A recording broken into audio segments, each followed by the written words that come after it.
ব্রাহ্মণবাড়িয়ার লোকজন ক্রিকেটকে বেশি পছন্দ করে। বাংলাদেশের মাটিতে পাকিস্তানের কোনো পাত্তই পাবে না। আমি মনে করি বাংলাদেশ অনেক ভালো করবে। ভাই আমরা ব্রাহ্মণবাড়িয়া থেকে আসছি খেলা দেখার জন্য, বাংলাদেশ পাকিস্তানের খেলা দেখার জন্য সুদূর ব্রাহ্মণবাড়িয়া থেকে আসছি আগত আমরা।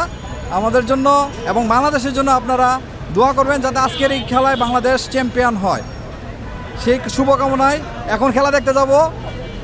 সবার দোয়া এবং ভালোবাসা চাই, বাংলাদেশের পক্ষে রাখতে চাই। বাংলাদেশের টি-টোয়েন্টিতে ভালো খেলছে না, আজকে কেমন করবে? আজকে ইনশাল্লাহ অনেক ভালো খেলবে।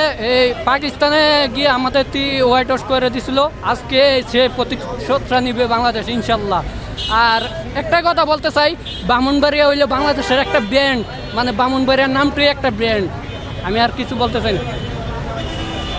ব্রাহ্মণবাড়িয়া ব্র্যান্ড, তাহলে ক্রিকেটে মানে ব্রাহ্মণবাড়িয়ার সাথে ক্রিকেটে কি সম্পর্ক?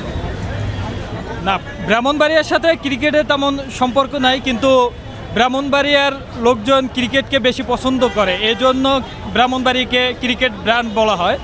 এবং বেসিক্যালি যেই জিনিসটা হচ্ছে, তানজিদ তামিমের খেলা খুবই পছন্দ করতেছে ব্রাহ্মণবাড়িয়ার লোক, এবং মেহেদি মিরাজ আছে।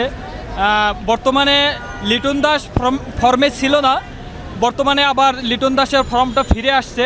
এজন্য ব্রাহ্মণবাড়িয়ার মানুষ চাচ্ছে যে লিটন দাস এবং তানজিদ তামিম, মেহেদি মিরাজ, মাহাদি হাসান এরা সবাই মিলে ভালো কিছু করুক এবং বাংলাদেশকে জয় ছিনিয়ে আনুক আর কি। বাংলাদেশে শুধু জয় না, এই সিরিজটাই বাংলাদেশ যেন জিতে সে কামনায় আমরা বাংলাদেশের পক্ষে আছি।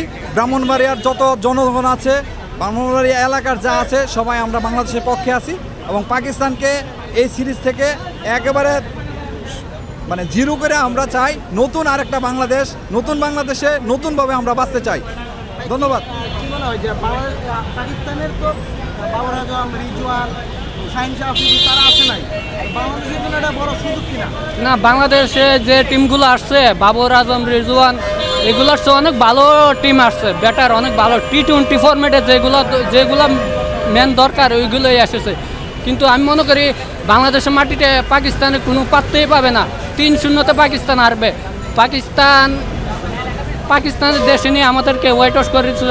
আমরা চাই বাংলাদেশও পাকিস্তানকে হোয়াইট ওয়াশ করে, হোয়াইট ওয়াশ না বাংলাভাষ বলে, বাংলাতে বলে বাংলাভাষ করে ছেড়ে দেবে।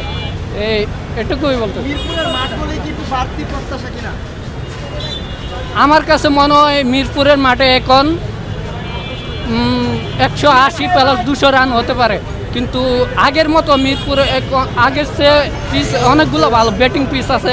আমি মনে করি বাংলাদেশ অনেক ভালো করবে। যদি ব্যাটিং নেয় তাহলে 200 প্লাস রান করবে, আর বোলিং নিলে পাকিস্তানকে 150-200 রানে আটকাতে পারবে ইনশাল্লাহ। তারপর টার্গেটে দিতে